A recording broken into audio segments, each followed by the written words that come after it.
মামুন ভাই এসেছেন, বক্তব্য রাখবেন, আপনারা চুপ করেন।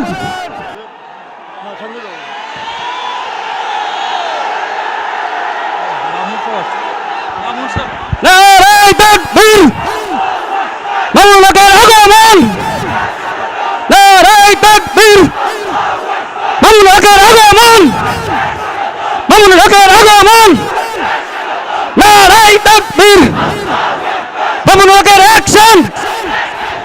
তাদের সামনে দিক নির্দেশনামূলক বক্তব্য প্রদান করবেন বাংলাদেশের অঘোষিত রাজপুত্র, বাংলাদেশ হেফাজতে ইসলাম বাংলাদেশের কেন্দ্রীয় যুগ্ম মহাসচিব, ঢাকা মহানগরের সম্মানিত সেক্রেটারি হযরত মাওলানা মামুনুল হক, হযরত মাওলানা মামুনুল হক।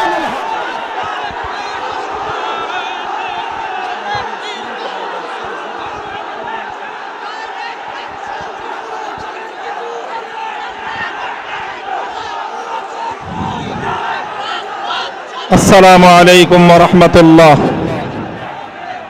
نحمد الله تعالى ونصلي على رسوله الكريم. أما بعد، أعوذ بالله من الشيطان الرجيم. بسم الله الرحمن الرحيم. ومكروا ومكر الله والله خير الماكرين. صدق الله العظيم. 26, 27, 28 মার্চ 3 দিন ব্যাপী বাংলাদেশের হেফাজতে ইসলাম বাংলাদেশ কর্মী ও দেশপ্রেমিক তৌহিদি জনতার উপর নির্বিচারে গুলি চালিয়ে বৃষ্টি তাজা প্রাণ হত্যার প্রতিবাদে আয়োজিত আজকের হেফাজতে ইসলাম বাংলাদেশ ঢাকা মহানগরীর বিক্ষোভ সমাবেশে উপস্থিত সংগ্রামী সভাপতি, উপস্থিত হেফাজতে ইসলাম বাংলাদেশের কেন্দ্রীয় মহানগরী নেতৃবৃন্দ, সংগ্রামী বিক্ষুব্ধ তৌহিদি জনতা, আজকে দেশব্যাপী হেফাজতে ইসলাম বাংলাদেশের শান্তিপূর্ণ বিক্ষোভ কর্মসূচি পালিত হচ্ছে। হেফাজতে ইসলাম কেন আজকে বিক্ষোভ করার জন্য রাজপথে নেমেছে? আজ বাংলাদেশের এপ্রিল মাসের 2 তারিখ হেফাজতের তো রাজপথে থাকার কথা ছিল না। এপ্রিল মাসের 2 তারিখ সারা বাংলাদেশ জুড়ে এমবিবিএস এর ভর্তিচ্ছু পরীক্ষার্থীরা, আমাদের ছেলে মেয়েরা, তারা ভর্তি পরীক্ষায় অংশগ্রহণ করার জন্য ব্যস্ত রয়েছে। আগামীকাল থেকে সারা বাংলাদেশে হাইয়াতুল ওলিয়ার অধীনে বাংলাদেশের কওমি মাদ্রাসার সর্বোচ্চ স্তরের পরীক্ষা অনুষ্ঠিত হবে। এরপরে আজকে হেফাজতে ইসলামকে রাজপথে নেমে আসতে হয়েছে। আমরা মিছিল করিনি, বিক্ষোভ মিছিল করা উচিত ছিল, জঙ্গি কর্মসূচি দেওয়া উচিত ছিল, আমরা দেইনি। জনগণের দুঃখ কষ্ট লাঘব করার জন্য হেফাজত কতটা সহনশীল আজকের কর্মসূচি তার প্রমাণ। হেফাজত আজকে, হেফাজতে ইসলামের আজকের প্রতিবাদ স্পষ্ট, পরিষ্কার ভাষায় বলতে চাই, যদি কেউ মনে করে থাকেন বুলেটের আঘাতে, বন্দুকের নল দিয়ে, চোখ রাঙ্গানি দিয়ে হেফাজতে ইসলামকে নিস্তব্ধ করে দেবেন, বোকার স্বর্গে বসবাস করেন। হেফাজতে ইসলাম মানে হলো বাংলাদেশ, টেকনাফ থেকে তেতুলিয়া মানে হলো বাংলাদেশ, বাংলাদেশ মানে হলো হেফাজতে ইসলাম।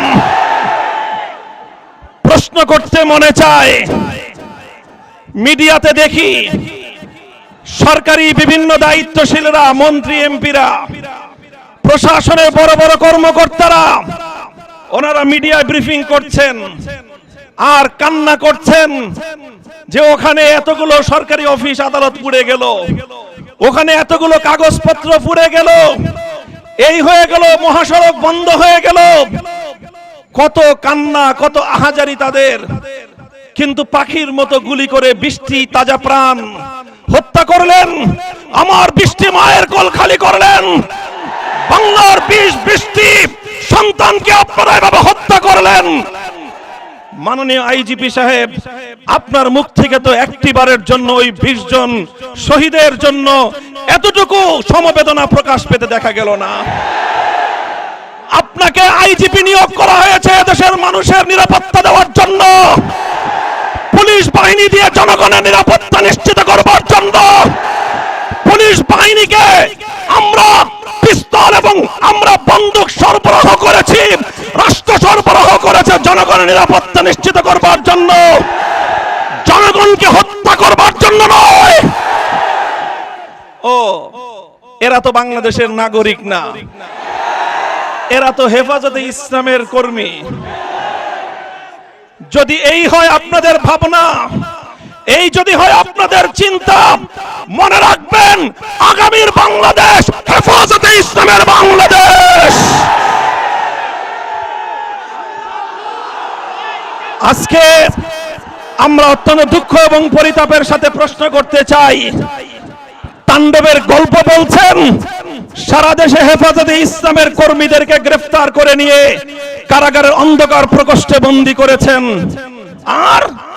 আর যে অমানবিক আচরণ আমাদের কর্মীদের সঙ্গে করা হয়েছে, আমি মানবাধিকারের জায়গা থেকে বিশ্ব মানবাধিকার সংস্থাগুলোর দৃষ্টি আকর্ষণ করে বলতে চাই, বাংলাদেশের প্রশাসনের উচ্চপদস্থ গোয়েন্দা কর্মকর্তাদের কাছে আমি দাবি তুলতে চাই, তদন্ত করুন। আমাদের কাছে স্পষ্ট তথ্য এবং প্রমাণ রয়েছে, পুলিশের হেফাজতে থানার গারদে ঢুকে আমার কর্মীর গায়ে আঘাত করেছে হেলমেট লীগ। পুলিশের হেফাজতে থেকে থানার গারদে ঢুকেও হেফাজতের কর্মীরা আজকে এই হেলমেট লীগের আক্রমণ থেকে পরিত্রাণ পাচ্ছে না। গত শুক্রবার 26শে মার্চ বাংলাদেশের স্বাধীনতার সুবর্ণ জয়ন্তী যেই হেলমেট লীগ কলঙ্কিত করলো, সারা দেশে এত তাণ্ডবের গল্প, এত মামলা, এত গ্রেফতার, যুবলীগ ছাত্রলীগের কোন সন্ত্রাসীটা গ্রেফতার হয়েছে জানতে চাই। আমরা ওদেরকে গ্রেফতার করার আমরা দাবি জানাই। ভিডিও ফুটেজ, সিসিটিভি, সাংবাদিকদের ক্যামেরা, জনগণের সোশ্যাল মিডিয়াতে ভাইরাল যেই সকল ছবিগুলো বাইতুল মুকাররম থেকে নিয়ে ব্রাহ্মণবাড়িয়ার হাটহাজারীতে প্রকাশ পেয়েছে, যারা বিনা উস্কানিতে আমার তাওহীদি জনতার উপর হামলা করেছিল, তারা কেন আজকে আইনের হাত থেকে, প্রশাসনের কাছ থেকে এখনো নিরাপদে থেকে মাস্তানি করে বেড়াচ্ছে? কার গায়ে জোরে মাস্তানি করে জানতে চাই।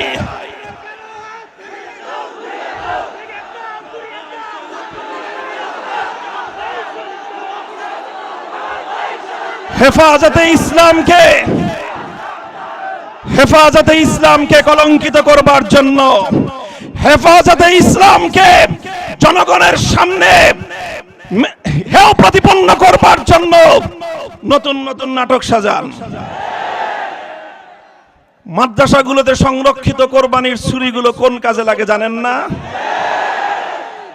এগুলো দিয়ে কি করা হয় আপনারা টের পান না?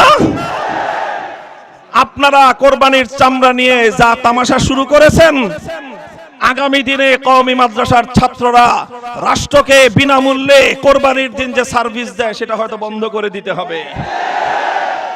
তখন হয়তো আমরা কোরবানির ছুরিগুলো সংরক্ষণ করব না।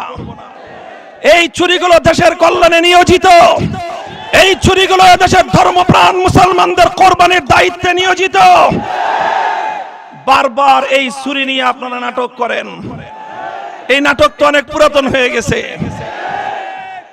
এরপরে আবার নাটক মঞ্চস্থ করা হয়েছে, কারা করলো জানতে চাই, মুখ সম্মোচন করতে হবে।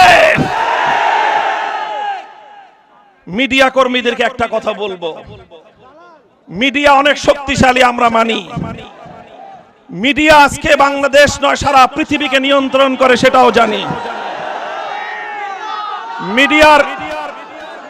মিডিয়ার কর্মীদেরকে বলবো, মিডিয়াগুলোকে লক্ষ্য করে বলবো, আপনারা যতই প্রভাবশালী হন, যতই শক্তিমান হন, পরিবেশ পরিস্থিতিকে যতই নিয়ন্ত্রণ করেন, মনে রাখবেন আল্লাহর চেয়ে শক্তি আপনাদের বেশি নয়। ইসলামের বিপক্ষে আপনারা আপনাদের অবস্থান গ্রহণ করছেন। আপনারা ব্রাহ্মণবাড়িয়ায় সরকার দলীয় সন্ত্রাসী এমপির বিরুদ্ধে রিপোর্ট করতে পারেন না। শতবর্ষী বাংলাদেশের অহংকার জামিয়া ইউনুসিয়া যারা হামলা করলো ওদের ব্যাপারে রিপোর্ট করতে পারেন না। যারা আমার মায়ের বুক খালি করলো, আমার ভাইদেরকে হত্যা করলো, তাদের মুখ উন্মোচন করতে পারেন না। আপনারা পারেন হেফাজতে ইসলামের কল্পিত তাণ্ডবের কাহিনী রচনা করতে। আপনাদেরকে অনুরোধ করি 2013 সাল থেকে তো চেষ্টা করছেন হেফাজতে ইসলামকে মাইনাস করবার, হেফাজতে ইসলাম সম্পর্কে জাতির কাছে নেগেটিভ তথ্য উপস্থাপন করবার। কি হয়েছে? আপনারা যত চেষ্টা করছেন ওয়ামাকারু ওয়ামাকার আল্লাহ, আপনাদের সকল অপচেষ্টার জবাব দিচ্ছেন আমার আল্লাহ। আপনাদের কাছে টেলিভিশনের পর্দা আছে, আমাদের কাছে 3.5 লক্ষ মসজিদের মিম্বার আছে। আপনাদের কাছে যদি জাতীয় পত্র পত্রিকা থেকে থাকে, আমাদের কাছে সামাজিক যোগাযোগ মাধ্যম রয়েছে। জনগণকে আগের দিনের মতো এত বোকা ভাববেন না। বলবো বস্তুনিষ্ঠ সংবাদ পরিবেশন করেন। ব্রাহ্মণবাড়িয়ার মিডিয়ার কর্মীরা কেউ ভুলক্রমে হয়তোবা আবেগের বশবর্তী হয়ে কোন গ্রামের কেউ, পল্লীগায়ের কেউ না চিনে না বুঝে হয়তো প্রেস ক্লাবে অথবা 2-1 সাংবাদিকের উপর কোন ধরনের তারা ভুল আচরণ করে থাকতে পারে। কেন্দ্রীয়ভাবে আমরা সেজন্য দুঃখ প্রকাশ করেছি। আমাদের কথা আপনাদের ভালো লাগলো না, আপনারা হেফাজতকে বয়কট করার সিদ্ধান্ত নিলেন। মনে রাখবেন, যদি ইসলামকে বয়কট করেন, হেফাজতে ইসলামকে বয়কট করেন, এই জনগণ মিডিয়াকে বয়কট করবে। আমরা চাই মিডিয়া অতীতেও যেমনি ভাবে দেশ জাতি গঠনে গুরুত্বপূর্ণ ভূমিকা পালন করেছেন, সরকারের সমালোচনা করুন। সরকার দায়িত্বশীল মহল, সরকারের সমালোচনা করে সঠিক পথ দেখান। সরকার যেন জনগণকে এভাবে গুলি করে হত্যা করতে না পারে, তার বিরুদ্ধে আপনারা সোচ্চার হন। আপনারা যদি এ পথে চলেন, জনগণ আপনাদের সাথে থাকবে। সর্বশেষ কথা, হেফাজতে ইসলাম সম্পর্কে সকলকে বলবো রিমেম্বার ইট, ভালো করে মনে রাখবেন, হেফাজত কারো তল্পিবাহক নয়। আপনার মন পুত হলো না, বলে দিলেন হেফাজত জামাতের সাথে বিএনপির সাথে আতাত করেছে। আপনার ভাল লাগলো না, বলে দিলেন হেফাজত সরকারের দালালি করছে। হেফাজতে ইসলাম নিজস্ব শক্তির বলে আল্লাহর রহমতের উপর ভরসা করে কাজ করছে। হেফাজত যখনই দেশের বিরুদ্ধে ষড়যন্ত্র হতে দেখবে, ইসলামের বিরুদ্ধে ষড়যন্ত্র হতে দেখবে, দেশের জনগণের বিরুদ্ধে ষড়যন্ত্র হতে দেখবে, কারো রক্তচক্ষুর পরোয়া করবে না, রাজপথে নেমে আসবে ইনশাআল্লাহ। আগামী দিনে আমির হেফাজত আল্লামা জুনায়েদ বাবুনগরীর পক্ষ থেকে যে কোনো আন্দোলন সংগ্রামে সাড়া দেওয়ার জন্য, বাংলাদেশের ভাব মর্যাদা রক্ষা করবার জন্য আরো বড় ত্যাগ আর কোরবানি স্বীকার করতে আমরা প্রস্তুত রয়েছি। বৃষ্টি জীবন দিয়েছি, প্রয়োজনে 1000 ভাইয়ের শাহাদাতের রক্ত ঝরবে। ইসলামকে মাইনাস করতে দেব না, বাংলাদেশকে কলঙ্কিত করতে দেব না। রক্ত দিয়েছি, জীবন দিয়েছি, আরো দেব। দেশের ইসলামের পক্ষে হেফাজত ছিল, হেফাজত থাকবে ইনশাআল্লাহ।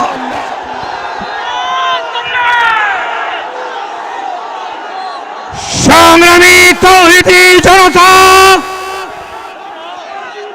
এই মুহূর্তে আমাদের সামনে সংক্ষিপ্ত বক্তব্য রাখবেন হেফাজতে ইসলাম বাংলাদেশের সহকারী মহাসচিব জনাব মাওলানা সাখাওয়াত হোসেন রাজি।